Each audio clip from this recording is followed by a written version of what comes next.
I stared at the email notification on my phone, hardly believing what I was seeing.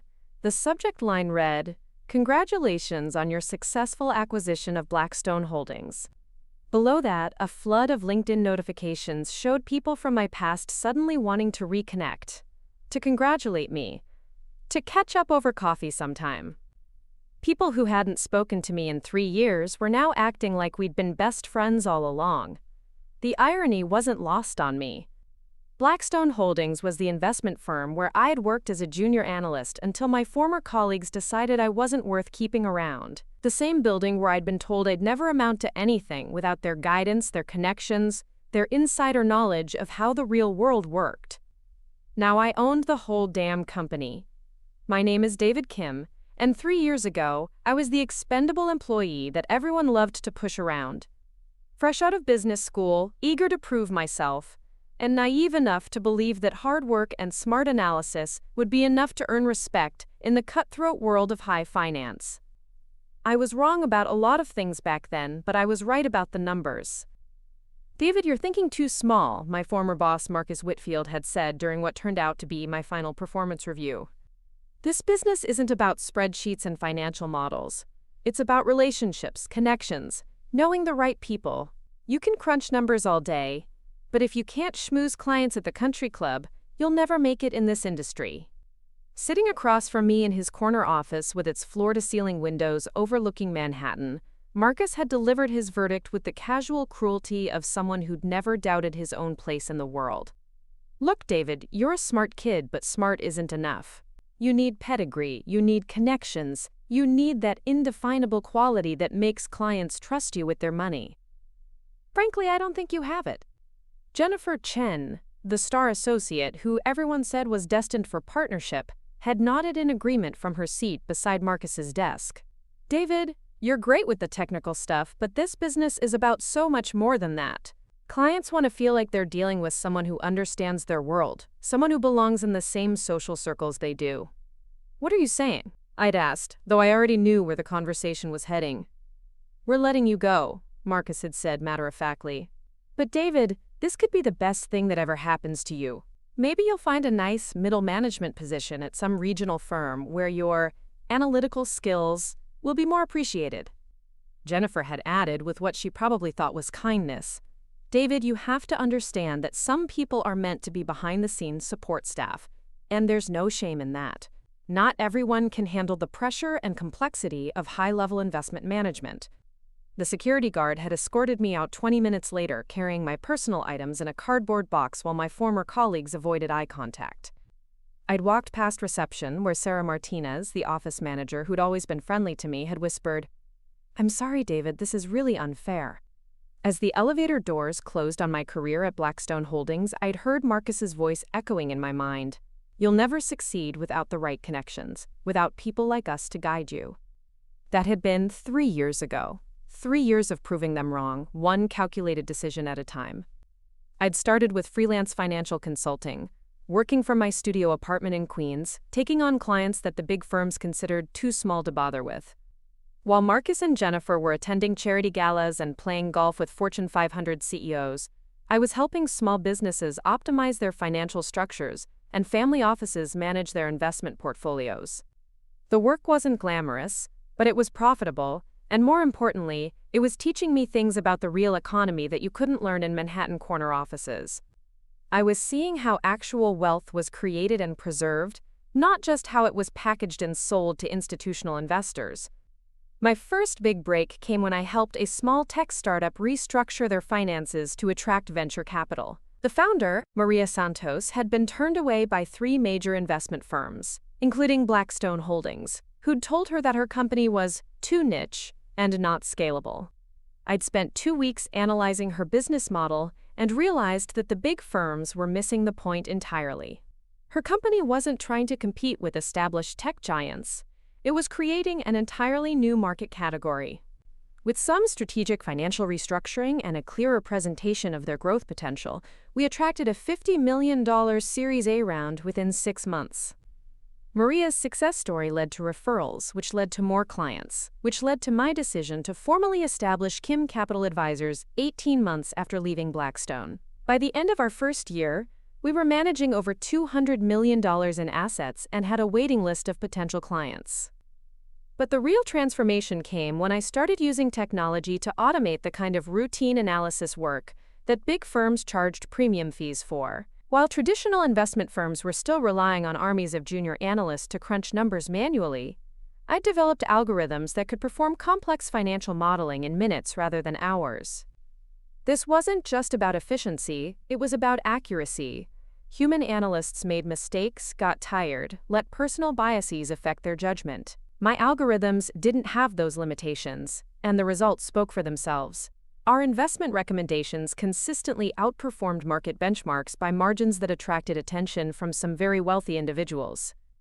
That's when I met Richard Chen, Jennifer's uncle and the founder of Chen Family Office, which managed assets for some of the wealthiest families on the West Coast. He'd heard about our performance record and wanted to understand how a small operation in Queens was producing better results than firms with 100-year track records and billion-dollar reputations.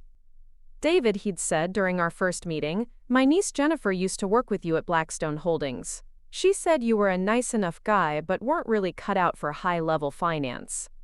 I'd smiled politely. Jennifer was probably right about me not fitting in at Blackstone. But I've learned that fitting in and performing well aren't necessarily the same thing. Show me what you mean. I'd spent the next 2 hours walking Richard through our investment methodology, our technology systems, and our track record of client results. Unlike the flashy presentations that firms like Blackstone used to impress potential clients, my approach was straightforward. Here's what we do, here's how well it works, here's what it will cost you. By the end of the meeting, Richard had decided to move $500 million of his family's assets to Kim Capital Advisors. David, he'd said as we shook hands, I've been in this business for 40 years, and I've learned that performance matters more than pedigree. You've built something impressive here. Within 6 months, other family offices had followed Richard's lead. Word spreads quickly in the ultra-wealthy community, especially when someone is consistently generating superior returns with lower fees than the established players. But the moment I knew I'd truly succeeded came when Marcus Whitfield himself called to congratulate me on our growth and suggest that we explore potential collaboration opportunities between Blackstone Holdings and Kim Capital Advisors. David, he'd said over the phone, his voice carrying the same condescending tone I remembered from my termination meeting, what you've accomplished is really impressive for a boutique operation. But to really scale and serve institutional clients, you're going to need the kind of infrastructure and relationships that only an established firm like Blackstone can provide. What kind of collaboration are you thinking about, Marcus?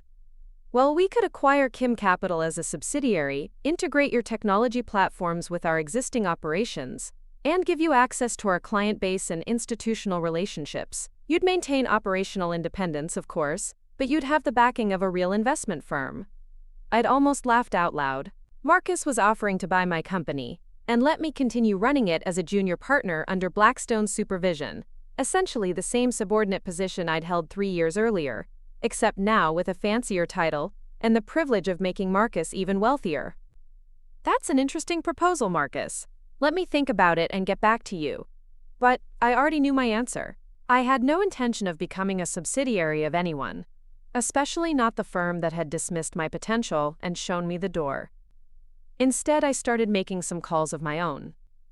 The private equity world is smaller than most people realize, and successful performance records get noticed quickly. Within 2 weeks of Marcus's call, I'd been approached by 3 different institutional investors who were interested in providing capital for Kim Capital Advisors to expand our operations. But the most intriguing conversation came from an unexpected source.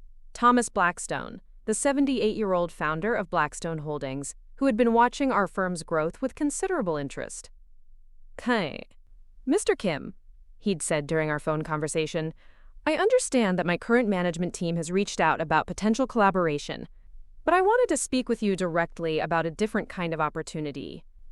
"What did you have in mind, Mr. Blackstone?" "I'm getting old, David, and I've been thinking about succession planning for Blackstone Holdings. The firm bears my name, but frankly, I'm not impressed with the direction it's taken under Marcus Whitfield's leadership." This was not what I'd expected to hear. "The firm is profitable," Thomas continued, but it's become complacent, risk-averse, and focused more on maintaining relationships than generating results. Meanwhile, you've built something in 3 years that's outperforming organizations with decades of experience. Mr. Blackstone, I'm not sure I understand what you're proposing. I'm proposing that you consider acquiring Blackstone Holdings, not as a merger or partnership, but as a complete acquisition that would give you control of our client base, our infrastructure, and our institutional relationships. I'd been quiet for a long moment, processing the magnitude of what he was suggesting. David, I know this sounds unusual, but I've spent my entire career building this firm, and I want to see it continue to succeed. Under Marcus's leadership, it's stagnating. Under your leadership, it could become something extraordinary. Mr. Blackstone, what does Marcus think about this idea? Thomas had chuckled. Marcus doesn't know we're having this conversation. As majority shareholder, I have the authority to make strategic decisions about the firm's future. Marcus and the other partners would learn about the acquisition when it's announced. And you're confident this is the right move?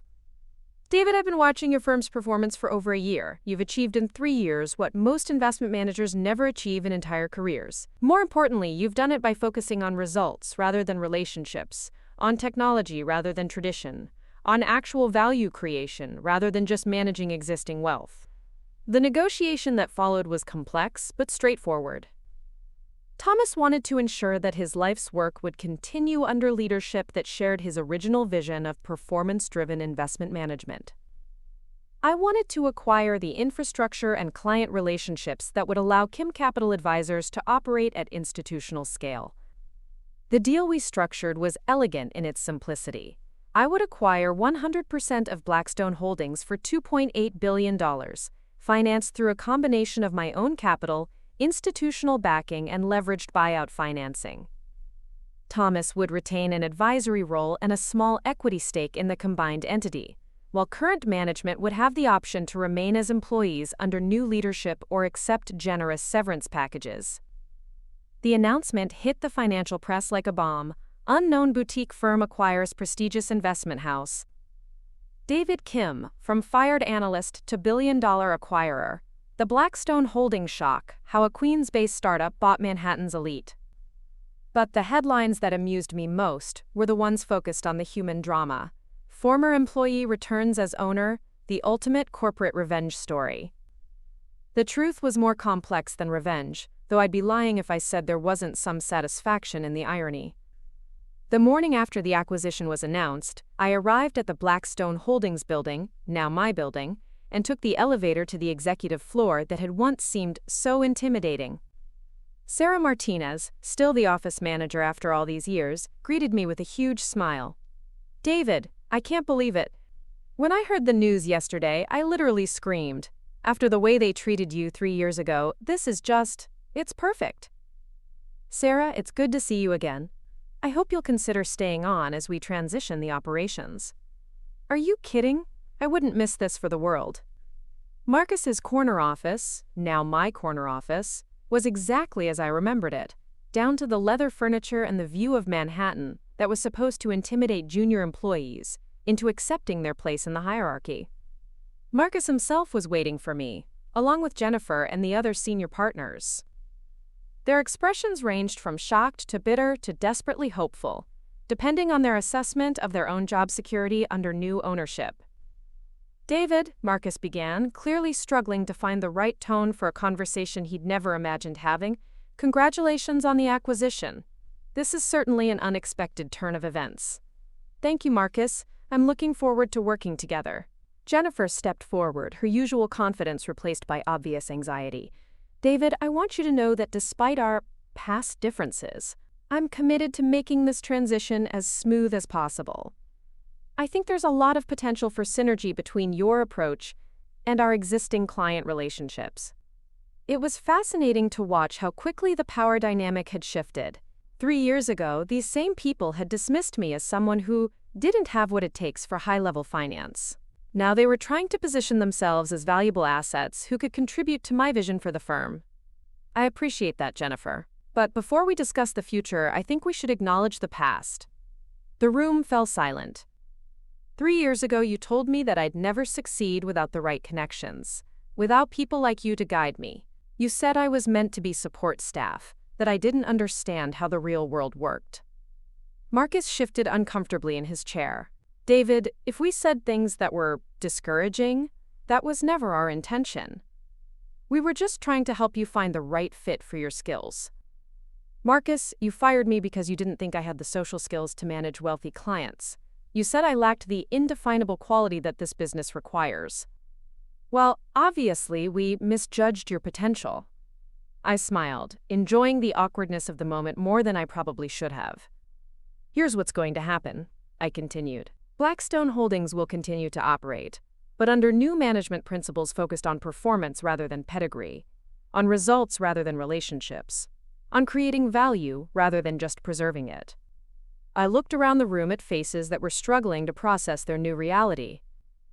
Anyone who wants to remain with the firm under new leadership is welcome to apply for positions based on their actual capabilities and track record.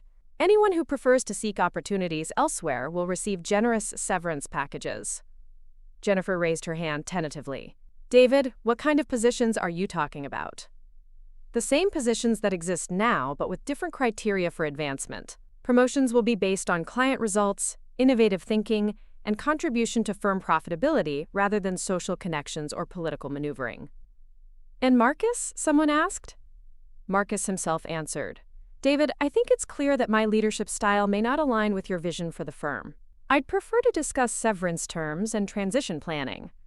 I nodded, appreciating his directness. Marcus, I respect that decision. Let's set up a meeting with HR and legal to work out the details.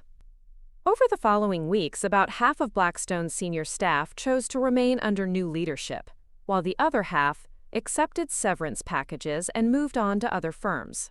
The people who stayed were generally the ones who had been producing strong results, despite being overlooked by the old regime, while the people who left were those whose success had been based more on relationships than performance.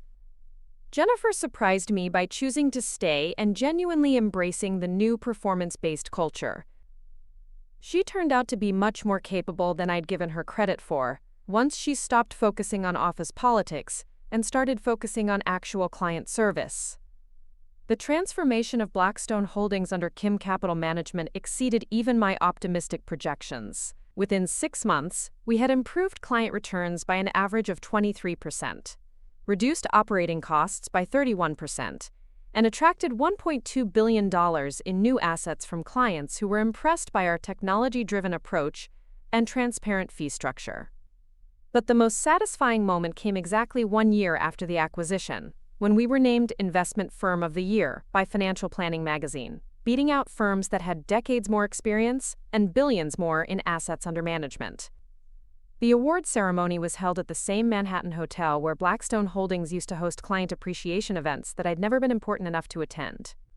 Now, I was giving the keynote address to an audience of industry leaders about the future of investment management and the importance of focusing on results rather than reputation. 3 years ago, I told the assembled crowd, I was fired from an investment firm because my supervisors believed that success in this business required connections, pedigree, and social skills rather than analytical ability and genuine commitment to client results. I paused, scanning the audience and spotting several faces from my past, including some who had treated me dismissively during my early career. Today, I'm proud to say that we've proven them wrong. The future of this industry belongs to firms that can consistently deliver superior performance, not to firms that can throw the best parties or maintain the most exclusive client lists. The applause was enthusiastic, but what made me smile was seeing Thomas Blackstone in the front row, beaming with pride at what his former firm had become under new leadership. After the ceremony, as I mingled with industry leaders who now treated me as an equal rather than a curiosity, I reflected on the journey that had brought me to this moment. The young man who had been escorted out of Blackstone Holdings in 2021, carrying his personal items in a cardboard box, could never have imagined that he would return as the owner of the entire company. But that transformation had required more than just professional success. It had required a fundamental shift in how I understood value creation, leadership, and the relationship between individual achievement and collective success. Marcus and Jennifer had been wrong about needing their guidance and connections to succeed, but they hadn't been entirely wrong about the importance of understanding how the world worked. They'd just misunderstood which aspects of the world actually mattered. While they'd been focused on social signaling and relationship management, I'd been learning about technology, innovation, and the changing expectations of sophisticated investors. While they'd been preserving traditional approaches that had worked in the past, I'd been developing new approaches that worked better in the present. The irony was that by dismissing me from their world, they had forced me to build a better world, one that ultimately proved more successful than the one they'd been protecting. As I drove home that evening to my apartment in Manhattan, a significant upgrade from the Queen's studio where I'd started Kim Capital Advisors, I thought about how different my life had become since that humiliating day when I'd been fired for not fitting in. Now I owned everything they had once used to intimidate me: the corner office, the prestigious address, the blue-chip client list, the industry recognition. But more importantly, I'd built something that was genuinely valuable rather than just impressive. Something that created wealth rather than just managing it. Something that proved excellence was more powerful than exclusivity. My phone buzzed with a text message from Sarah Martinez. "David, just wanted to say how proud I am to be part of what we're building at the new Blackstone Holdings. You've created exactly the kind of workplace that actually rewards good people for doing good work. Thank you for proving that another way was possible." I smiled, realizing that the real victory wasn't owning the company that had once rejected me. The real victory was transforming that company into the kind of place where people like my former self could thrive from the beginning, rather than having to build their own alternatives. They had said I'd never succeed without them, without their connections and guidance and insider knowledge. Instead, I'd succeeded by building something better than anything they'd ever imagined possible. And now it was all mine. But ownership, I discovered, brought complexities I hadn't anticipated when I was focused solely on proving my former colleagues wrong. 2 years after the acquisition, I stood in the same conference room where I'd once been told I wasn't cut out for high-level finance, preparing to address a very different kind of challenge. The mahogany table that had once intimidated me as a junior analyst now served as the setting for discussions about global expansion, regulatory compliance, and the responsibility that came with managing over $15 billion in client assets. "David," said Elena Rodriguez, my new chief operating officer, "we need to talk about the Singapore opportunity. The Chen family wants to establish an Asian office, but the regulatory requirements are more complex than anything we've handled before." Elena had joined us 6 months earlier from Goldman Sachs, attracted by our performance record and, more importantly, by our commitment to merit-based advancement. She was exactly the kind of leader I'd been hoping to attract: brilliant, driven, and focused on results rather than politics. "What's the complexity?" I asked, reviewing the proposal she'd prepared. Singapore's financial regulations require local partnerships and specific compliance structures that would essentially mean creating a separate entity. But David, the real challenge isn't regulatory. It's cultural. Asian business relationships operate differently than what we're used to here. Jennifer, who had evolved into our director of client relations and had proven surprisingly adept at adapting to our performance-based culture, nodded in agreement. "Elena's right. I've been working with the Chen family for the past year, and they've been very clear that success in Asian markets requires a different approach to relationship building." "Different how?" "Long-term thinking, patience, and genuine understanding of local business practices," Elena explained. "It's not about schmoozing at country clubs, but it is about building trust through consistent performance over time." I found the irony amusing. The same Jennifer who had once dismissed me for lacking social skills was now advising me about the importance of relationship building in international markets. But she was right. Expanding into Asia would require capabilities that our technology-driven approach alone couldn't provide. "Elena, what do you recommend?" "Partnership with an established Asian firm that shares our performance-focused philosophy. I've identified 3 potential candidates, all of which have strong track records and similar approaches to client service." "And the Chen family is supportive of this approach?" Jennifer smiled. "Richard Chen specifically said he trusts your judgment on operational decisions. He's more interested in results than methods." Over the following months, the Singapore expansion became a case study in how our principles could be adapted to different cultural contexts without compromising our core commitment to performance over politics. We partnered with Lee& Associates, a boutique investment firm founded by former Morgan Stanley executives who had left to create a more merit-based organization. But the international expansion also brought unexpected challenges that tested my leadership in ways I hadn't anticipated. The first major test came when Marcus Whitfield, who had been running a small investment advisory firm in Connecticut since leaving Blackstone Holdings, reached out with a surprising request. "David," he said during a phone call that I almost declined to take, "I know this might sound strange, but I wanted to apologize for how I treated you 3 years ago." I was quiet, unsure of how to respond to an apology I'd never expected to receive. "I've spent the last 2 years running my own firm," Marcus continued, "and I've learned some things about what actually makes businesses successful. You were right about performance mattering more than pedigree." "What are you saying, Marcus?" "I'm saying that I was wrong about you, wrong about what this business requires, and wrong about what kind of leadership actually works. My firm has been struggling because I was trying to apply the same relationship-focused approach that I thought made Blackstone successful. And now? Now I'm wondering if you might be willing to consider acquiring my firm. Not because I'm desperate, though I am, but because I think my clients would be better served by your approach than by what I've been offering them." It was a conversation I'd never imagined having. The man who had fired me for lacking the right qualities was now asking me to buy his company because he'd realized those qualities weren't actually important.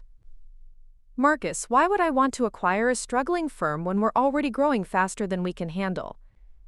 "Because my clients include some very wealthy families who have been with me for decades, and they deserve better management than I've been providing. You could integrate them into your systems and give them the kind of performance they should have been getting all along." I was surprised by Marcus's honesty about his own limitations.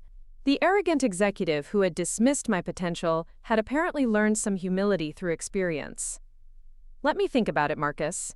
Send me your financials and client information, and I'll have my team review the opportunity. David, there's something else. If you do decide to acquire the firm, I don't want to stay on as an employee. I've realized that I'm not cut out for this business in the way that I thought I was.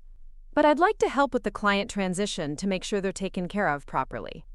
The acquisition of Marcus's firm, which we completed 3 months later, became an interesting test of our organizational culture.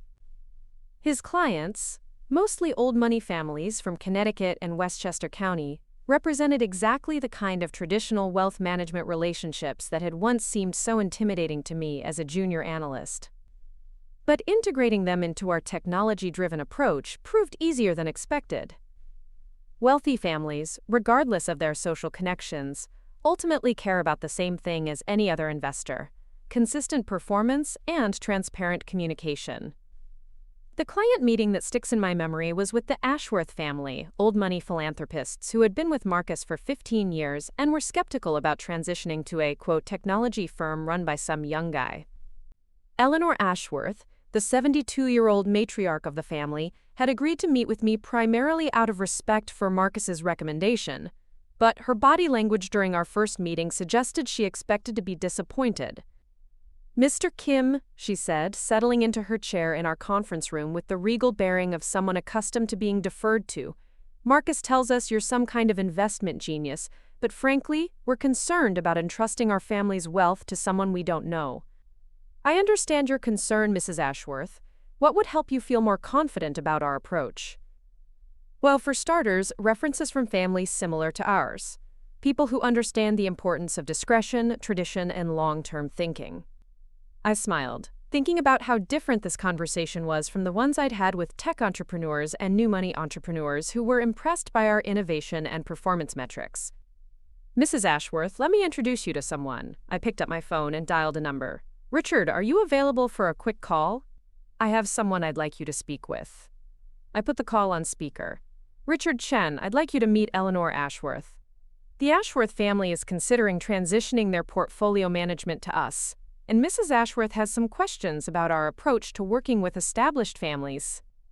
"Eleanor," Richard's voice came through clearly, "it's a pleasure to meet you, even virtually. I've heard wonderful things about your family's philanthropic work." "David, are you trying to steal all the best families from other advisors?" Eleanor smiled for the first time since entering the room. "Mr. Chen, I assume you're also a client of Mr. Kim's firm?" For 3 years now, and I can tell you without reservation that David has provided the best investment management our family has ever received. But more importantly, he understands that managing wealth for families like ours isn't just about returns. It's about preserving legacies and supporting the values that wealth is meant to serve. The conversation continued for 20 minutes, with Richard explaining how our technology-enhanced approach had actually allowed for more personalized service than he'd received from traditional white-shoe firms that were all relationship and no results. After the call, Eleanor's demeanor had shifted completely. "Mr. Kim, if Richard Chen trusts you with his family's wealth, that's recommendation enough for me. When can we begin the transition?" Over the following year, the Ashworth family's portfolio performance under our management exceeded their expectations significantly, but what impressed Eleanor most was something I hadn't anticipated. "David," she said during one of our quarterly review meetings, "what I appreciate most about your approach is that you found a way to provide the personal attention and discretion we require, without the snobbery and exclusivity that most wealth management firms think we want." "What do you mean?" "Marcus always made us feel like we were part of some exclusive club, which was nice for the ego but didn't actually help our returns. Your firm makes us feel like valued clients whose success matters to you professionally, which turns out to be much more valuable than feeling socially superior." Eleanor's observation helped me understand something important about the evolution of wealth management. The old model of relationship-based service had been built on exclusivity and social signaling. But what sophisticated clients actually valued was competence, transparency, and results. This insight became crucial as we continued to grow and attract clients from different backgrounds and wealth levels. By focusing on genuine service excellence rather than social positioning, we were able to serve both old money families like the Ashworths and new money entrepreneurs like Maria Santos with equal effectiveness. But the most significant challenge to our continued growth came from an unexpected source: success itself. By our 4th year post-acquisition, Kim Capital Management, as we'd renamed the combined entity, was managing over $25 billion in assets and had been approached by several major financial institutions about potential mergers or acquisitions. "David," Elena said during one of our executive team meetings, "we need to discuss the Goldman Sachs proposal seriously. They're offering $8.2 billion for the firm, which would provide incredible returns for our investors and give us access to their global infrastructure." Jennifer nodded in agreement. "The Goldman partnership would solve our scaling challenges and give us immediate credibility in international markets that would take years to build organically." I studied the proposal, which was indeed generous and would provide significant financial returns for everyone involved. But I was troubled by something I couldn't quite articulate. "Elena, Jennifer, what happens to our culture under Goldman ownership?" "They've assured us that we would maintain operational independence," Elena replied. "We'd be a wholly owned subsidiary with our own management structure and client relationships." "And you believe that?" Jennifer hesitated. "David, I've worked at large institutions before. The reality is that corporate cultures tend to migrate toward the parent company's approach over time, regardless of initial promises about independence. So we'd gradually become more like Goldman and less like ourselves?" "Probably yes." I was quiet for several minutes, thinking about the implications. $8 billion was an extraordinary sum that would make everyone on our team financially independent for life. But it would also mean abandoning the principles and approaches that had made our success possible in the first place. "Here's what I'm thinking," I said finally. "What if instead of being acquired by Goldman, we acquired some of their capabilities?" "What do you mean?" Elena asked. "I mean, what if we used our success and capital base to hire away some of Goldman's best people and build our own global infrastructure, rather than surrendering control to them?" Jennifer's eyes lit up. "David, that's ambitious, but it could work. Goldman has been hemorrhaging talent lately because their younger employees are frustrated with the politics and bureaucracy." "Elena, what would it take to build out international capabilities organically rather than through acquisition?" Elena pulled out her laptop and began running numbers. "It would be expensive. Probably $500 million in initial investment for offices, staff, technology, and regulatory compliance. But David, if we could maintain our performance edge and cultural advantages while scaling globally, the long-term returns would be much higher than selling to Goldman. And the risks? Significant. We'd be competing directly with established global players who have decades of relationships and regulatory experience we don't have. But we'd be competing on our terms, using our methods, maintaining our culture. Exactly. The decision to pursue organic growth rather than acquisition by Goldman Sachs turned out to be one of the most challenging but rewarding choices I'd ever made. Over the next 2 years, we opened offices in London, Singapore, and Hong Kong, recruited top talent from major investment banks, and developed technology platforms that allowed us to serve clients across time zones and regulatory jurisdictions. But the real test of our global expansion came when we were invited to participate in a $2 billion infrastructure investment fund, being organized by the sovereign wealth fund of a major European country. The lead meeting was held in Geneva with representatives from 12 of the world's largest investment management firms. As I walked into the conference room at the Four Seasons, I recognized faces from Goldman Sachs, Morgan Stanley, BlackRock, and other firms that had once seemed impossibly elite and sophisticated.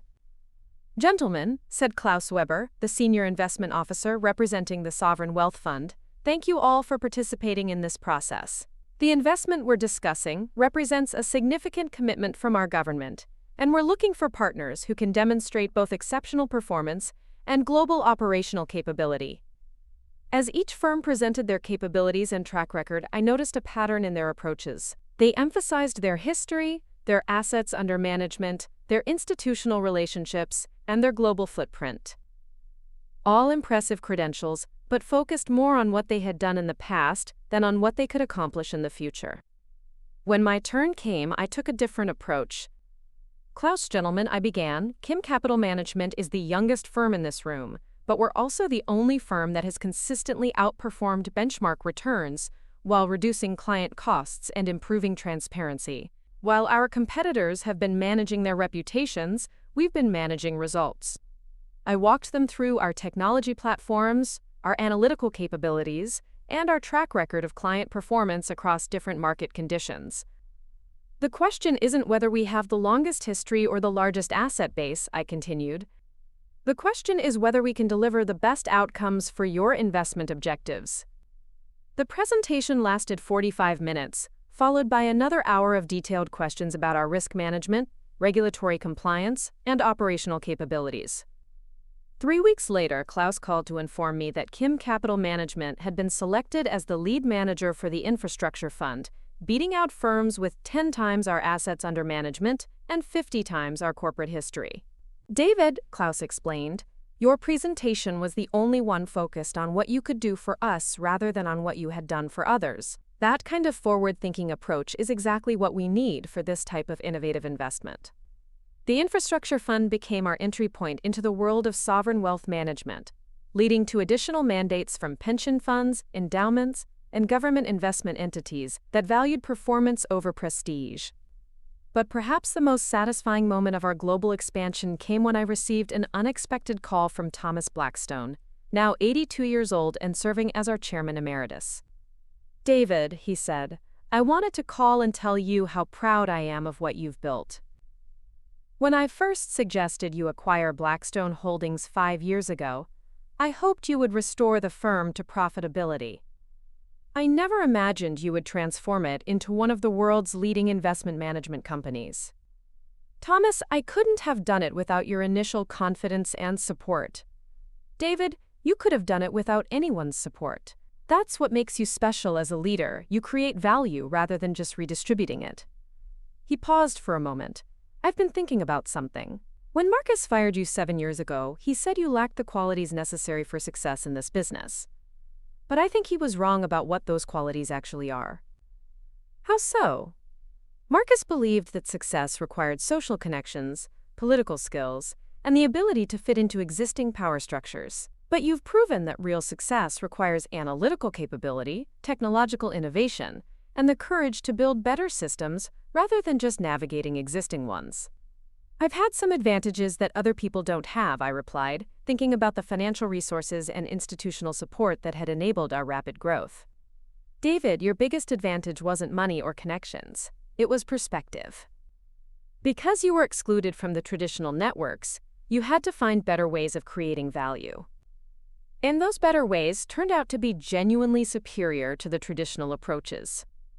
Thomas's observations stayed with me as I reflected on the 7-year journey from fired analyst to global investment management CEO. The exclusion that had once seemed like such a devastating rejection had actually been a gift. It had forced me to develop capabilities and approaches that were more effective than the ones I'd been denied access to. That evening, I sat in my office on the 47th floor of our Manhattan headquarters, looking out at a city that had once seemed to contain so many doors that were closed to me. Now those doors were not just open, they were irrelevant. We'd built our own pathways to success that bypassed the traditional gatekeepers entirely. My reflection was interrupted by a knock on my door. Sarah Martinez, now our Executive Vice President of Operations, entered with a folder of documents. David, the quarterly client satisfaction surveys just came in. We're at 98.7% satisfaction across all client categories, and our Net Promoter Score is the highest in the industry. That's excellent, Sarah. What are clients saying about our service? Sarah smiled. The most common comment is that we're the first investment firm they've worked with that seems more interested in their success than in our own. One client wrote, "Kim Capital makes me feel like my financial goals are their personal mission." Sarah, do you remember that day 7 years ago when security escorted me out of this building with my belongings in a card box? I remember thinking it was the stupidest decision Marcus had ever made. You were the hardest working, smartest analyst we had, and he fired you because you didn't play golf. Did you ever imagine we'd be having this conversation in this office? Sarah laughed. David, I hoped you'd be successful somewhere, but I never imagined you'd come back and buy the whole company. It's like something out of a movie. The strange thing is, if Marcus hadn't fired me, none of this would have happened. I would have kept working as an analyst, probably gotten promoted eventually, and never discovered what I was actually capable of building. So you're grateful he fired you? I considered the question. I'm grateful for the journey, even though it was painful at the time. Getting fired forced me to develop independence, creativity, and resilience that I wouldn't have needed if I'd been allowed to succeed within the existing system. And now you own the system. Now I've built a better system. As Sarah left with the client satisfaction reports, I opened my laptop to review the agenda for tomorrow's board meeting. We'd be discussing plans for our next phase of growth, including potential expansions into private equity and venture capital that would further diversify our capabilities. But first, there was an email I wanted to send. I pulled up Marcus Whitfield's contact information and began typing. Marcus, it's been 2 years since we completed the acquisition of your firm, and I wanted to thank you for the professionalism you showed during the client transition process. Your former clients have performed very well under our management, and several have mentioned how much they appreciated your recommendation that they work with us. I also wanted to let you know that I've been thinking about our conversation from 7 years ago, when you told me I'd never succeed without the right connections and guidance. You were wrong about needing those things to succeed, but you were right about one thing. Success in this business does require understanding how the world works. Where we differed was in our understanding of which aspects of the world actually matter. You focused on social relationships and traditional power structures, while I focused on technology, performance, and value creation. It turned out that the second approach was more sustainable than the first. I don't harbor any resentment about being fired. It was actually the best thing that could have happened to my career. But I did want you to know that the experience taught me something important about leadership. The people you dismiss or overlook are often the ones who could teach you the most, if you were willing to listen. I hope you're finding fulfillment in whatever direction your career has taken since leaving the investment management business. Despite our past differences, I genuinely wish you well. Best regards, David Kim, CEO, Kim Capital Management. I read the email twice before sending it. There was no anger in it, no gloating, no attempt to make Marcus feel worse about his past decisions. Just honest reflection and genuine goodwill towards someone whose judgment had once caused me significant pain, but who had ultimately helped me discover capabilities I didn't know I possessed. The response came less than an hour later. David, thank you for your thoughtful email. I've been following your success over the past few years, and I'm genuinely impressed by what you've built. You're right that I was wrong about what this business requires. I spent so many years focused on relationships and politics that I lost sight of the fundamental purpose of investment management, generating superior returns for clients. You never lost sight of that, and that's why you succeeded where I failed. I'm currently teaching business strategy at a small college in Vermont, and I often use your story as a case study in how innovation and performance can disrupt established industries. My students are always amazed by the idea that someone could go from being fired to owning the entire company in less than a decade. But what I try to help them understand is that your success wasn't about revenge or proving people wrong. It was about building something genuinely better than what existed before. I hope someday I can visit your offices and see what you've created. From what I've read, Kim Capital Management has become everything that Blackstone Holdings should have been, but never was. Congratulations on your continued success, and thank you for handling our past with such professionalism and grace. Sincerely, Marcus Whitfield. Reading Marcus's response, I felt a sense of closure about that painful period of my career. The man who had once dismissed my potential had come to understand not just that he'd been wrong about me specifically, but that he'd been wrong about the fundamental nature of success in our industry. As I prepared to leave the office and head home to my penthouse apartment overlooking Central Park, a far cry from the Queen's studio where I'd started Kim Capital Advisors, I reflected on the unexpected journey that had brought me to this point. The financial success was gratifying, certainly. The $25 billion in assets under management, the global offices, the industry recognition, the personal wealth that exceeded anything I'd dreamed of as a struggling analyst, all of it represented achievement beyond my most optimistic projections. But the deeper satisfaction came from something else entirely: the knowledge that we'd proven a better way of doing business was possible. We'd demonstrated that investment management firms could be both highly profitable and genuinely focused on client success, that they could be both innovative and trustworthy, that they could compete effectively against established players without adopting their dysfunctional cultures. Most importantly, we'd created an organization where people like my former self could thrive from the beginning, rather than having to fight against the system or build alternatives outside it. My phone buzzed with a text from Elena Rodriguez. David just got confirmation from the Singapore office. The Chen family expansion is ahead of schedule and under budget. We should be fully operational in 6 months. Also, 3 more Goldman directors want to interview for senior positions with us. Word is spreading that we're the place to be for people who actually want to focus on investment performance rather than politics. I smiled, thinking about how different my life had become since that day when Marcus had told me I'd never succeed without their connections and guidance. He'd been right that connections and guidance were important for success, but he'd been wrong about where the most valuable connections and guidance would come from. The most valuable connections had turned out to be with clients who cared about results more than relationships, with employees who valued merit over politics, and with partners who shared our commitment to excellence over exclusivity.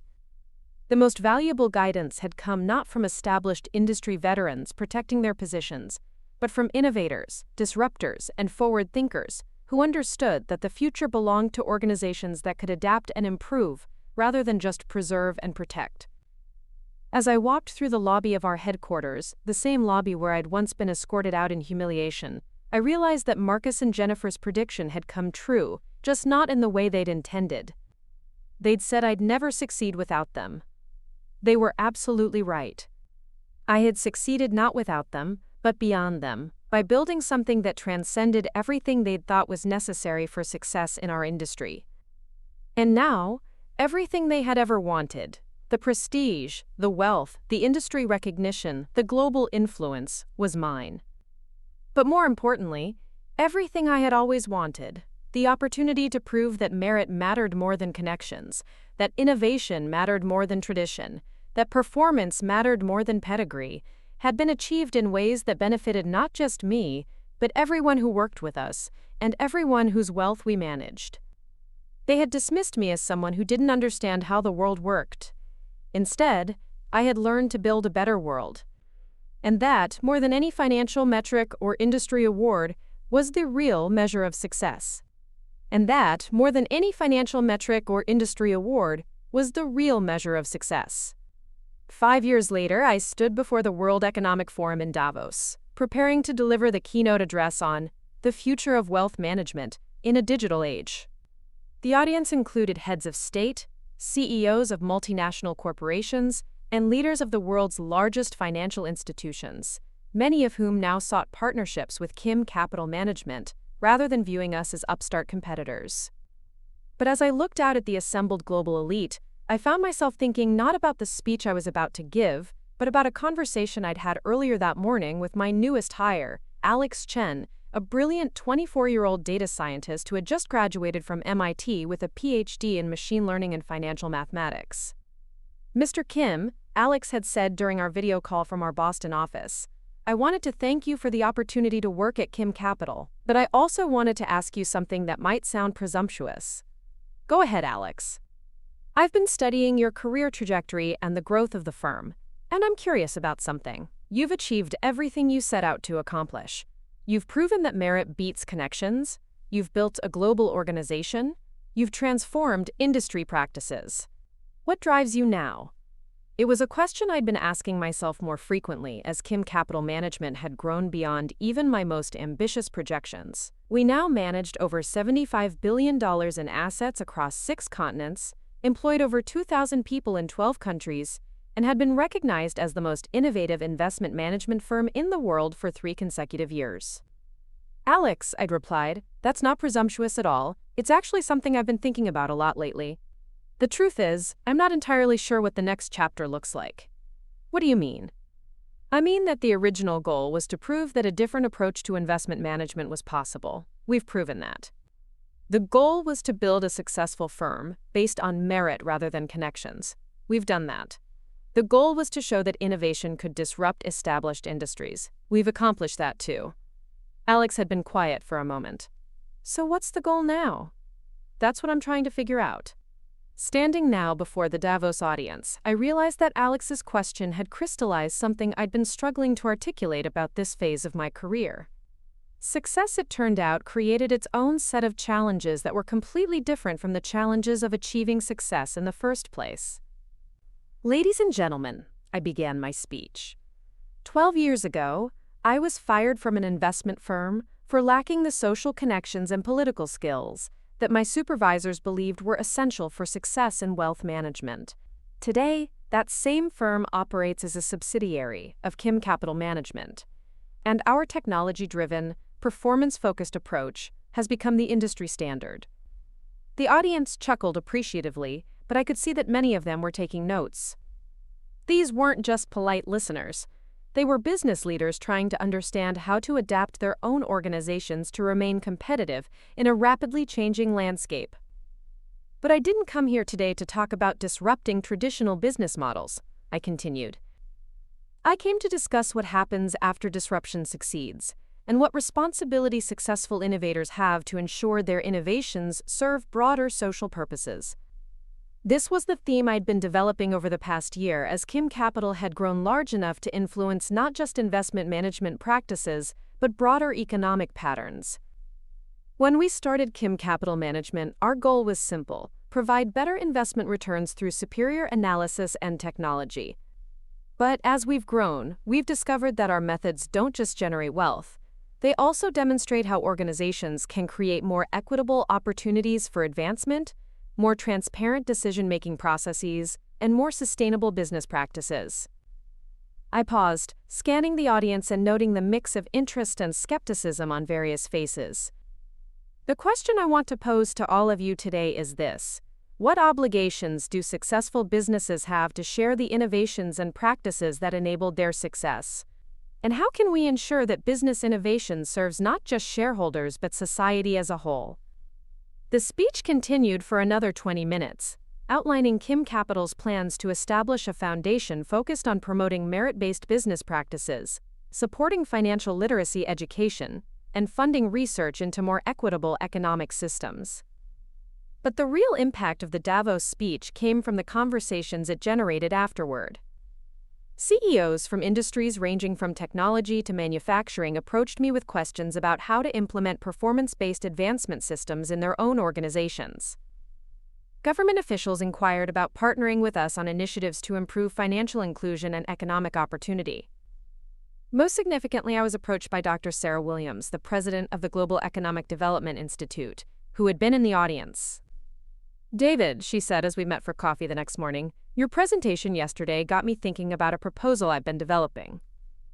What would you say to the idea of applying your organizational transformation methods to entire economic systems rather than just individual companies?"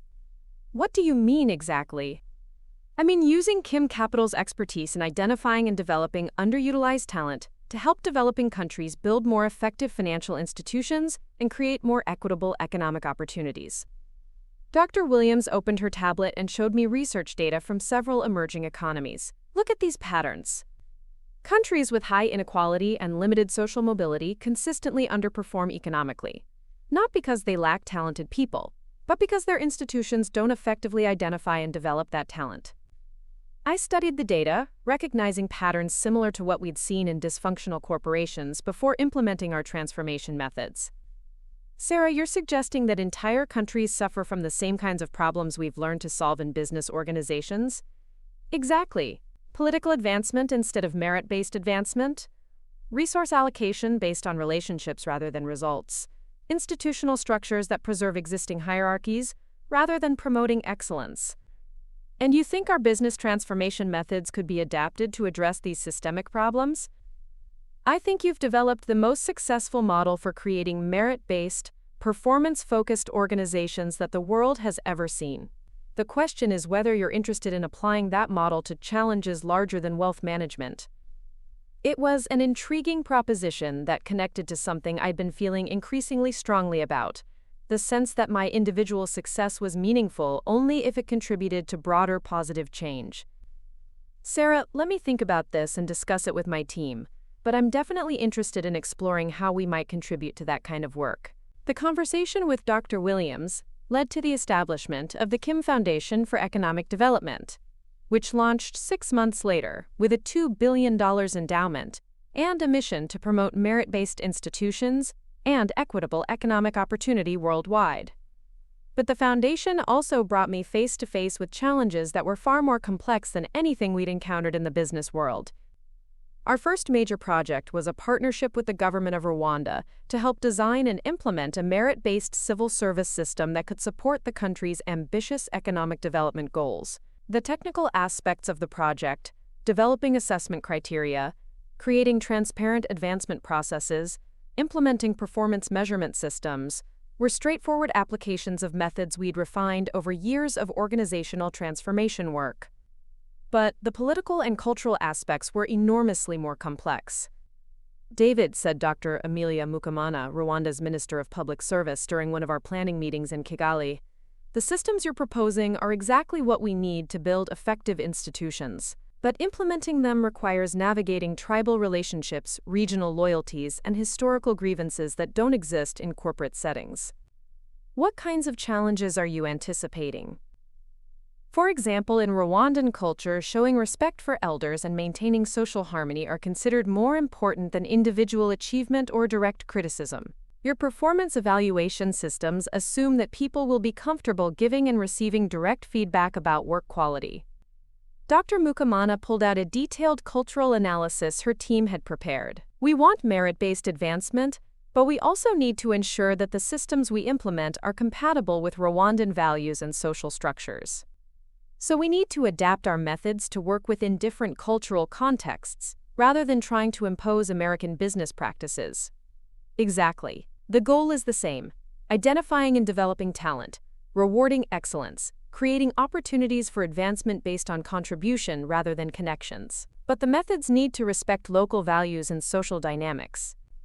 Working in Rwanda taught me humility about the limitations of business solutions when applied to broader social and economic challenges. Over the course of 2 years, we successfully helped implement systems that improved government efficiency and created more equitable advancement opportunities within the civil service. But we also learned that sustainable change required deep understanding of local contexts and long-term commitment to working within existing cultural frameworks rather than trying to replace them.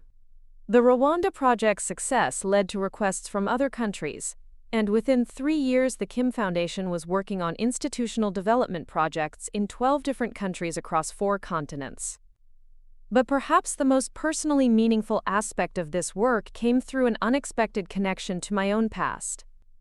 I was reviewing foundation project reports in my office when Elena Rodriguez knocked on my door with an unusual request. "David, I just got a call from someone who claims to know you from your early career. He's asking about potential foundation support for a project, but he specifically requested to speak with you personally." "Who is it?" "Marcus Whitfield." I was surprised. Marcus and I had exchanged a few cordial emails over the years, but I hadn't spoken with him directly since our acquisition of his firm 8 years earlier. "Did he say what kind of project?" "Something about financial literacy education for low-income communities in Vermont. He said he'd prefer to explain it to you directly." The phone call that followed was unlike any conversation Marcus and I had ever had.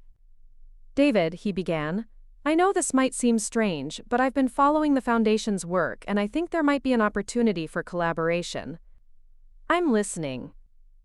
"I've been teaching business and financial planning at Vermont Community College for the past 5 years, and I've discovered something that I think you'd find interesting. The students I work with, mostly working adults trying to improve their economic situation, have exactly the kind of analytical intelligence and determination that you've always valued, but they've never had access to the kind of financial education that would allow them to build wealth effectively."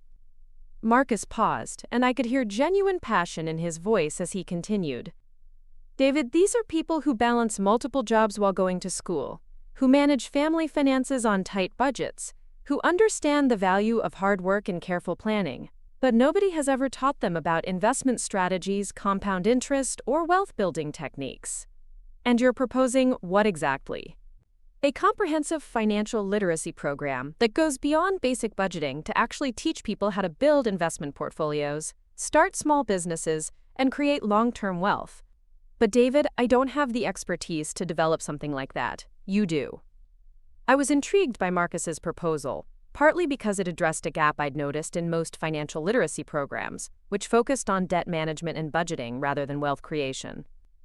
"Marcus, send me a detailed proposal, including curriculum outlines, target demographics, and outcome measurements you'd want to track. If it's as compelling as it sounds, this could be exactly the kind of project the Foundation should support." "David, there's something else. I know I'm not the right person to lead a program like this long-term. My background is in traditional wealth management for people who are already wealthy, but I think I could help design the program and train other instructors who have more appropriate experience working with diverse communities."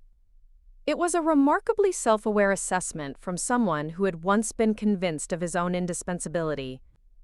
The financial literacy program that emerged from Marcus's proposal became one of the Kim Foundation's most successful initiatives. Within 2 years, we had established programs in 47 communities across 12 states, taught over 15,000 people advanced wealth-building strategies, and tracked measurable improvements in participants' financial outcomes. But the most satisfying aspect of the program was seeing how it connected to the broader mission I'd been developing for this phase of my career. "David," said Maria Santos, who had become the Foundation's Director of Community Programs, "the financial literacy participants are reporting something interesting. It's not just that they're building wealth more effectively, they're also feeling more confident about advocating for themselves in their workplaces and communities." "How so?"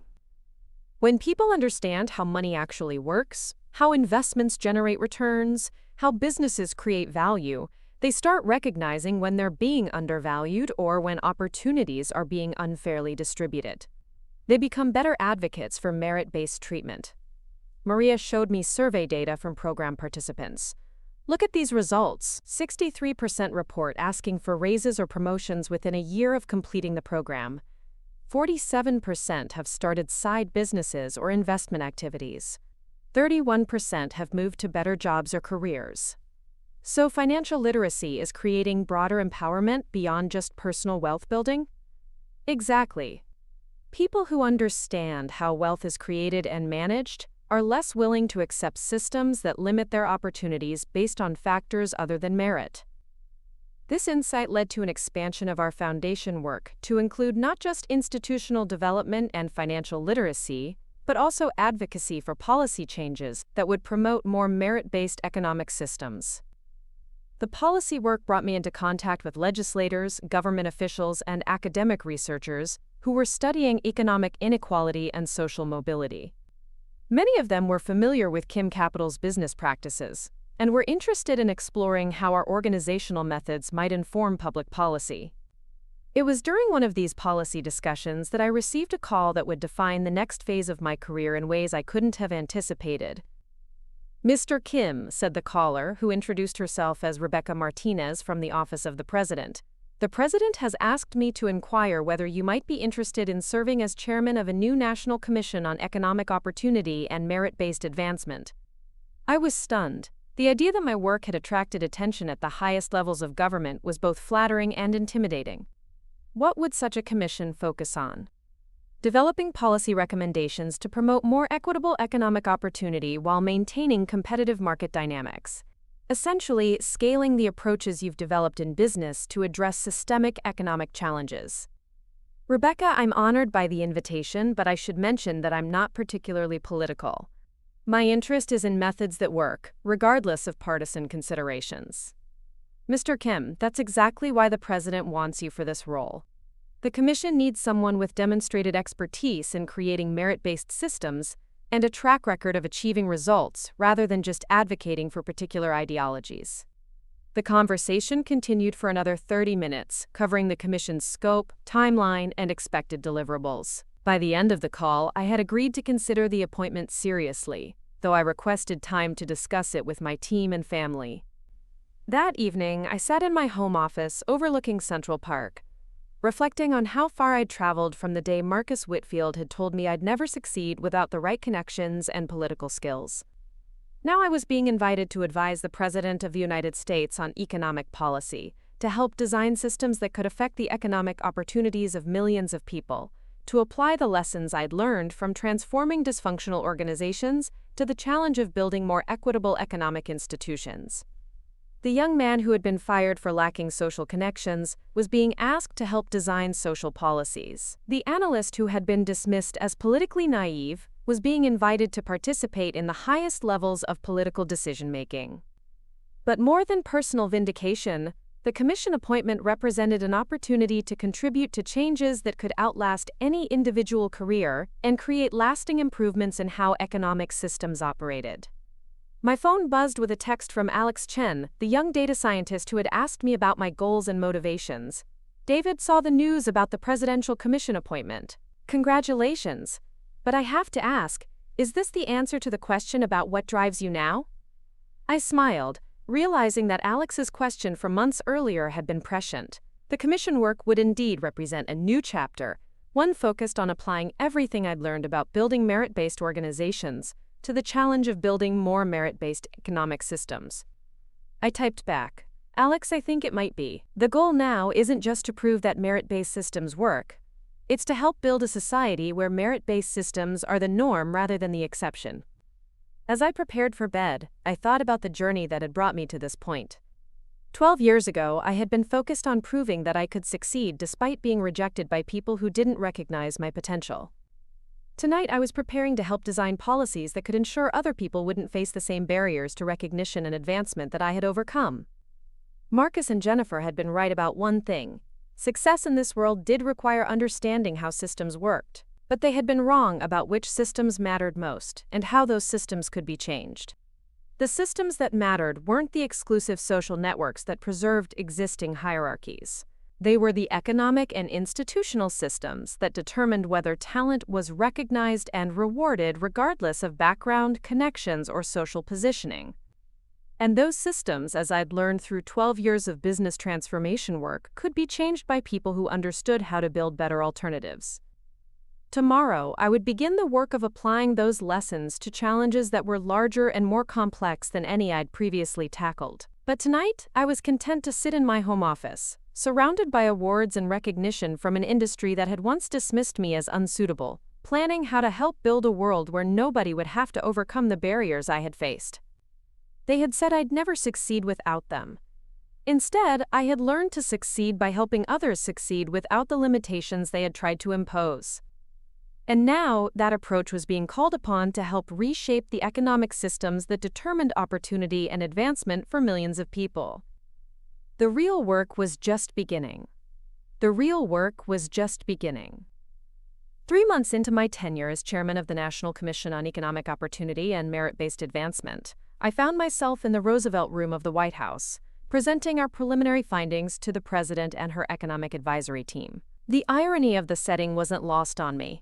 I was delivering recommendations on economic policy in the same building where decisions were made that affected global financial markets, the same markets where I'd once been deemed unworthy to participate.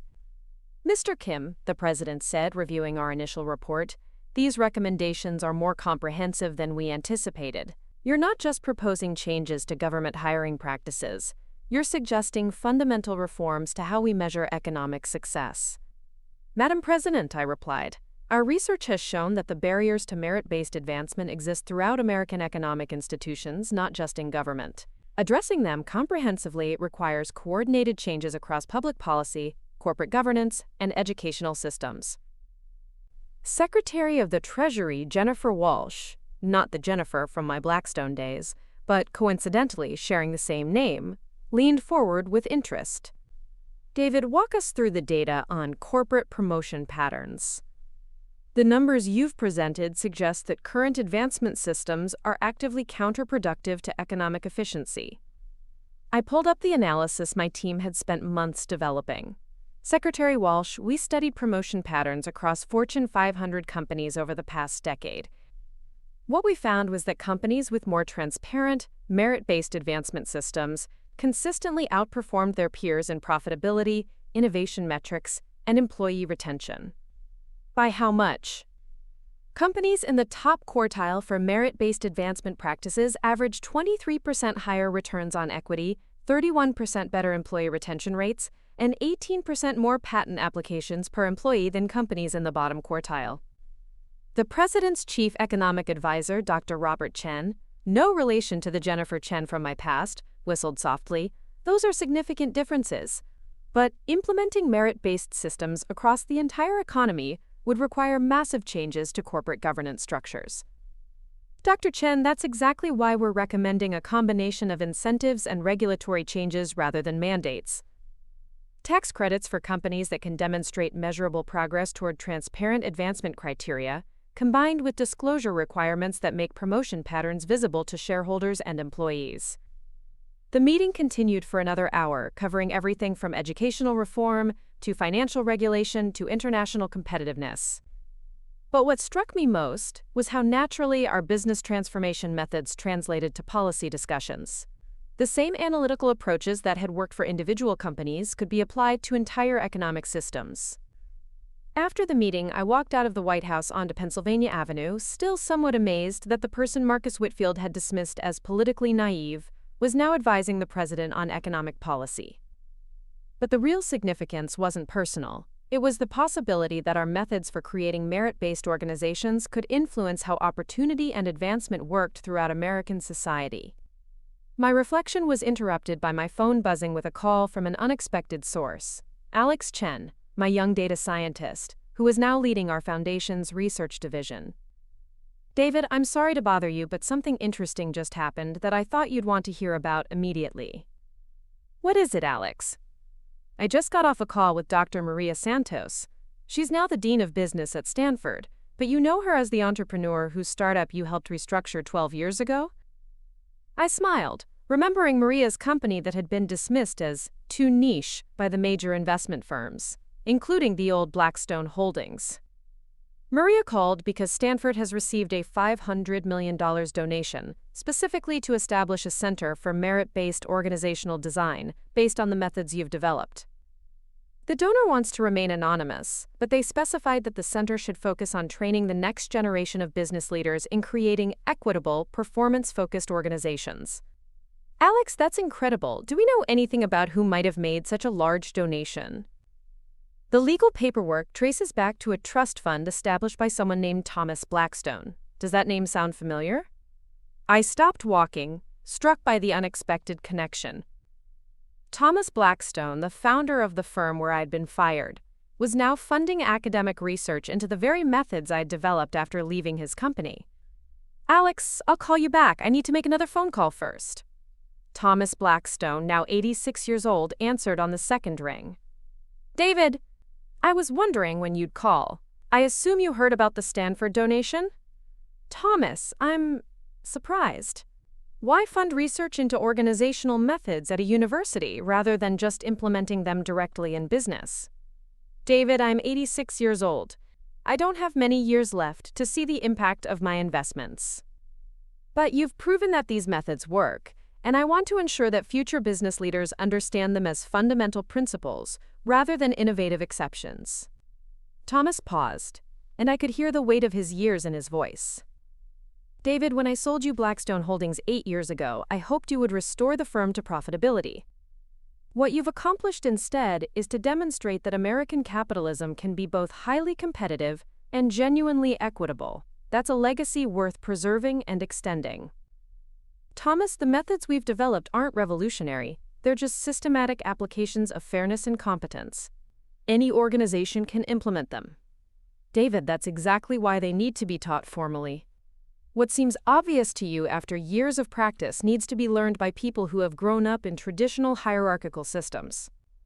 The Stanford Center for Merit-Based Organizational Design opened 18 months later, with Dr. Maria Santos as its founding director and a curriculum based on case studies from Kim Capital Management and the companies we'd transformed. But more significantly, it became the first academic program specifically focused on training business leaders to identify and eliminate systemic barriers to advancement.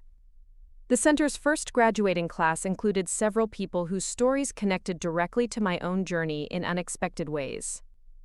Jennifer Chen, my former colleague from the original Blackstone Holdings, had enrolled in the center's executive education program after leaving the investment management industry to pursue a career in organizational consulting. "David," she said when she called to tell me about her career transition, "I spent 8 years after you acquired Blackstone trying to understand why your methods worked when traditional approaches didn't. The Stanford program finally gave me the frameworks to understand what I'd experienced but couldn't articulate. Jennifer, you were always capable of excellent work. The old system just didn't provide the right incentives or environment for you to demonstrate it. That's what I understand now. But David, I also understand something else. I was part of the problem for people like you who were trying to succeed based on merit rather than relationships. Jennifer, you adapted well to the new system once we implemented it. That's what mattered. But I want to do more than just adapt. I want to help other organizations make the transition from political advancement to merit-based advancement. The consulting work I'm doing now focuses specifically on helping companies identify and eliminate the barriers that I once helped maintain." Jennifer's transformation from someone who had once dismissed my potential to someone who was actively working to eliminate the barriers I'd overcome represented the kind of systematic change I'd been hoping to achieve through the commission work. But the most surprising connection came through a call I received from Marcus Whitfield, who had continued teaching in Vermont while also developing the financial literacy programs we'd funded through the Kim Foundation. "David," Marcus said, "I wanted to update you on something that might interest you. 3 of my former students have started their own investment advisory firm, using methods they learned in our financial literacy program combined with approaches they studied at the Stanford Center." "That's excellent, Marcus. How are they doing?" "Well enough that they've attracted $50 million in assets under management in their first year, and they're specifically targeting underserved communities that traditional wealth management firms ignore." Marcus paused, and I could hear pride in his voice as he continued. "David, these are people who would never have had access to the investment management industry under the old system.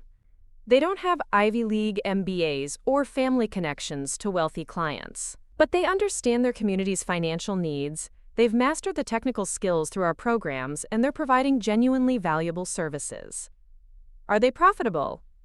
"Very profitable, because they're serving a market that established firms have ignored. But more importantly, they're proving that investment management expertise can be democratized without sacrificing quality or returns." Marcus, that's exactly the kind of systematic change we were hoping to achieve. You're not just teaching financial literacy. You're training the next generation of financial professionals. David, I have to tell you something. 12 years ago, when I fired you, I thought I was protecting the standards and traditions that made the investment management industry successful. I was completely wrong about what those standards should be. Marcus's voice grew quiet. You've proven that the industry becomes more successful when it's more inclusive, more merit-based, and more focused on actual results rather than social positioning. I'm grateful for the opportunity to be part of spreading those lessons, rather than just learning from my mistakes. The ripple effects of these individual transformations were becoming visible in broader economic patterns by the time our Presidential Commission released its final report 2 years later. The evidence is clear, I said during our presentation to Congress, that merit-based advancement systems don't just create more equitable outcomes, they create more efficient economic outcomes. Companies, institutions, and communities that effectively identify and develop talent, regardless of background, consistently outperform those that rely on traditional selection criteria. Senator Elizabeth Warren, now chairing the Senate Subcommittee on Economic Inequality, nodded approvingly. Mr. Kim, these findings suggest that equity and efficiency aren't competing values in economic policy, they're complementary approaches to maximizing human potential. That's exactly right, Senator Warren. Our research shows that barriers to merit-based advancement represent a massive waste of human capital that undermines economic growth for everyone, not just for the people who are directly affected by those barriers. The Commission's final report included 43 specific policy recommendations, ranging from corporate governance reforms to educational funding changes, to tax incentives for companies that demonstrated measurable progress toward equitable advancement practices. But the most significant impact came from something we hadn't planned or anticipated. The report became a blueprint that organizations across the economy began implementing voluntarily, without waiting for policy changes. David, Elena Rodriguez told me during one of our monthly check-ins, we're getting calls from companies in industries we've never worked with, healthcare, manufacturing, technology, retail, all asking for help implementing commission-style merit-based advancement systems. How many requests are we talking about? Over 300 in the past 6 months. We're going to need to expand our consulting division significantly, or start licensing our methodologies to other firms. The decision we made was both practical and philosophical. Rather than trying to serve every organization directly, we open-sourced our organizational transformation methodologies and created certification programs for consultants who wanted to implement them. Within 18 months, there were over 500 certified consultants using Kim Capital methods to help organizations eliminate political advancement systems and implement merit-based alternatives. The approach was being applied not just in corporate settings, but in government agencies, educational institutions, nonprofit organizations, and even political campaigns. But perhaps the most meaningful validation of our approach came from an unexpected source: a research study conducted by the Federal Reserve Bank of New York on the relationship between organizational practices and regional economic development. Mr. Kim, said Dr. Patricia Williams, the Federal Reserve economist who had led the study, we found something remarkable. Metropolitan areas with higher concentrations of merit-based organizations consistently showed better economic outcomes, higher job creation, more small business formation, better income mobility, and greater innovation. Dr. Williams, how strong was the correlation? Strong enough that we recommend merit-based organizational development as a tool for regional economic policy. Areas that successfully transition from relationship-based to performance-based advancement systems seem to unlock economic potential that wasn't previously accessible. The Federal Reserve study led to the establishment of merit-based development programs in 12 different metropolitan areas, each one adapted to local economic conditions but based on the core principles we'd developed through years of organizational transformation work. But the most personally satisfying moment of this entire phase came during a visit to one of these regional programs in Detroit, where I was invited to speak at a conference on economic revitalization. The audience included local business leaders, government officials, community organizers, and residents who were participating in various development initiatives. As I walked into the convention center, I was approached by a young woman who looked to be in her mid-20s. Mr. Kim, she said, my name is Sarah Martinez, and I wanted to thank you for something you probably don't even remember. I'm sorry, I don't think we've met. We haven't met directly, but you knew my grandmother.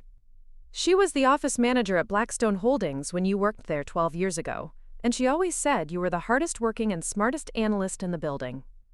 I was stunned. The Sarah Martinez I remembered had been one of the few people at Blackstone who had treated me with genuine respect and kindness during my time there. Your grandmother was Sarah Martinez? How is she? She passed away 3 years ago, but she followed your career closely and was so proud when you acquired Blackstone Holdings. She used to say that you were proof that hard work and intelligence would eventually be recognized, even if it took time.